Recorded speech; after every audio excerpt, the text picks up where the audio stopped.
Assalamualaikum warahmatullahi wabarakatuh. Perkenalkan, nama saya Mailani Lisnawati, absen 21 dari kelas 11 MIPA 4. Di sini saya akan menjelaskan sedikit materi tentang ketahanan pangan, industri, dan energi. Ketahanan pangan adalah kondisi terpenuhnya pangan bagi negara sampai dengan perseorangan yang tercermin dari tersedianya pangan yang cukup baik jumlah maupun mutunya, aman, beragam, bergizi, merata, dan terjangkau, serta tidak bertentangan dengan agama, keyakinan, dan budaya masyarakat untuk dapat hidup sehat, aktif, dan produktif secara berkelanjutan. Pangan adalah segala sesuatu yang berasal dari sumber hayati dan air, baik yang diolah maupun tidak diolah, yang diperuntukkan sebagai makanan atau minuman bagi konsumen manusia, termasuk bahan tambahan pangan dan bahan lain yang digunakan dalam proses penyiapan, pengolahan, dan pembuatan makanan atau minuman. Faktor-faktor yang mempengaruhi ketahanan pangan. Kondisi ekonomi. Faktor ekonomi dan harga merupakan keadaan ekonomi keluarga relatif mudah diukur dan berpengaruh besar pada konsumen pangan, terutama pada golongan miskin. B. Faktor sosial, budaya, dan religi. Merupakan kebudayaan suatu masyarakat mempunyai kekuatan yang berpengaruh terhadap pemilihan bahan makanan yang digunakan untuk dikonsumsi. C. Faktor fisik. Faktor fisik yang mempengaruhi ketahanan pangan antara lain: 1. Lahan, 2. Iklim dan cuaca, 3. Teknologi, 4. Infrastruktur. Industri adalah seluruh bentuk kegiatan ekonomi yang mengolah bahan baku atau sumber daya industri sehingga menghasilkan barang yang mempunyai nilai tambah atau manfaat lebih tinggi, termasuk jasa industri.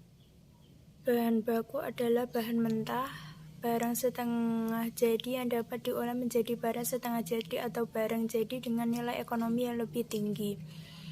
Berkaitan dengan bahan, ada 3 jenis industri sebagai berikut. A. Industri ekstraktif, yakni industri yang menggunakan bahan baku yang diperoleh langsung dari alam.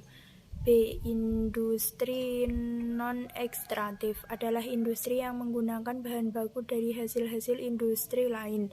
C. Industri fasilitatif atau industri tersier adalah industri yang kegiatannya menjual jasa layanan untuk keperluan orang lain. Energi baru dan terbarukan. Energi baru adalah jenis-jenis energi yang pada saat ini belum dipergunakan secara massal oleh manusia dan masih dalam tahap pengembangan. Contoh energi baru adalah energi surya.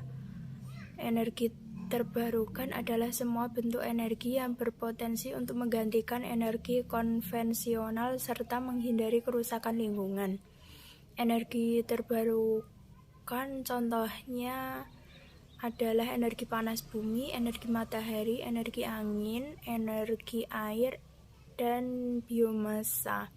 Potensi dan sebaran pertanian Indonesia untuk ketahanan nasional.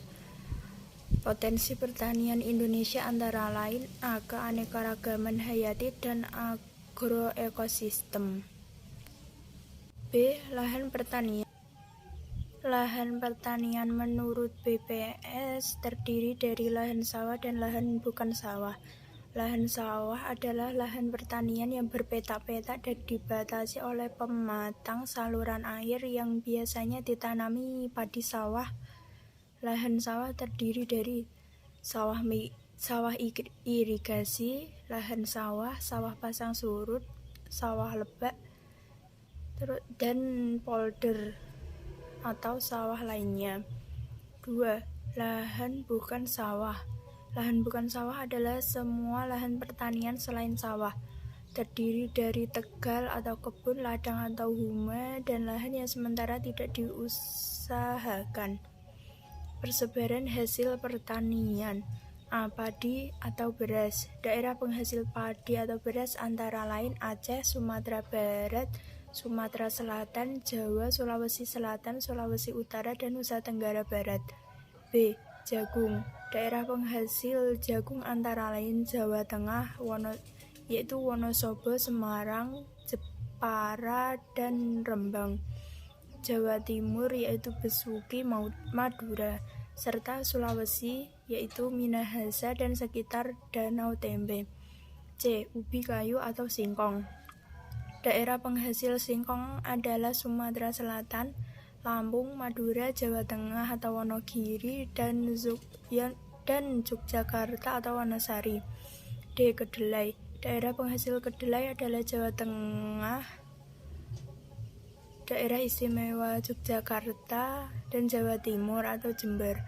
E. Kacang tanah. Daerah penghasil kacang tanah ialah Sumatera Timur, Sumatera Barat, Jawa Tengah, Jawa Barat, Bali, dan Nusa Tenggara Barat.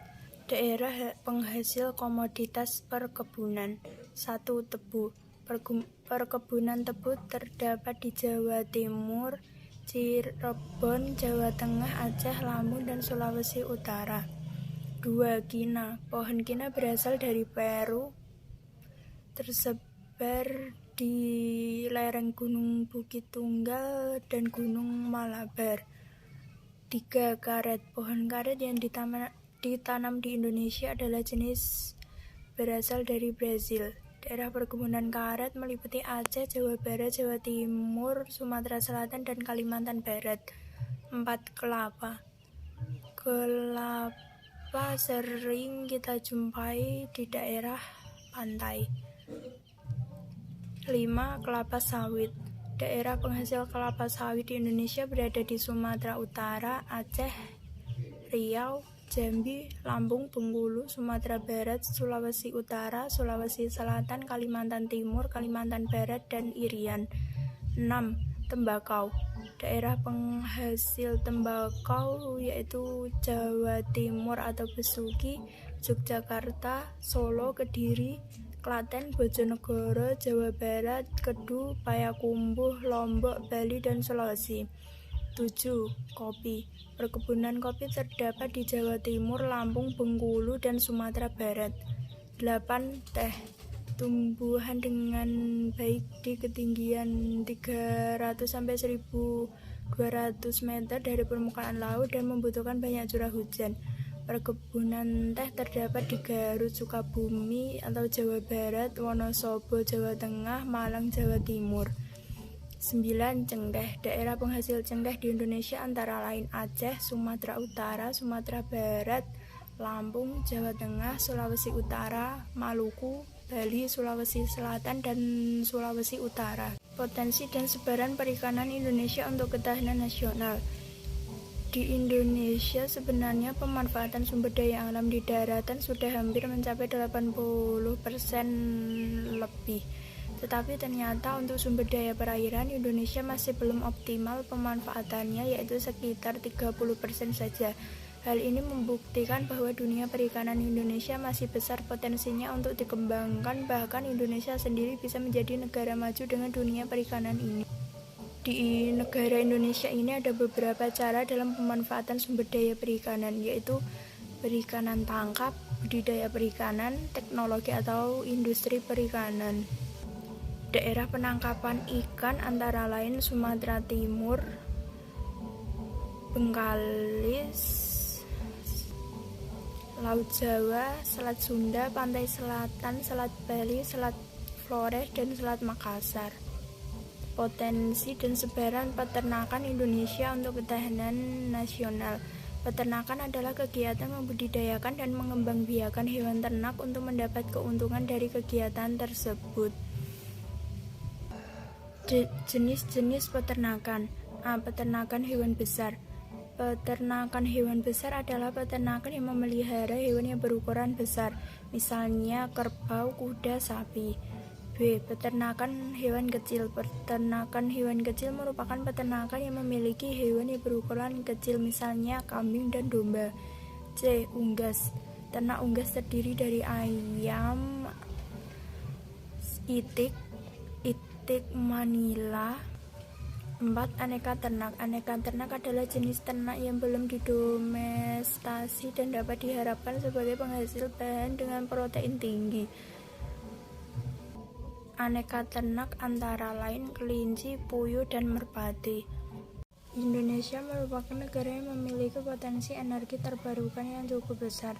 Sebanyak 75% wilayah Indonesia merupakan perairan.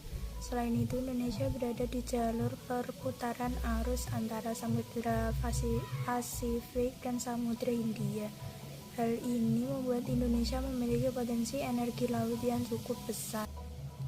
Energi baru adalah jenis-jenis energi yang pada saat ini belum dipergunakan secara massal oleh manusia dan masih di dalam tahap pengembangan.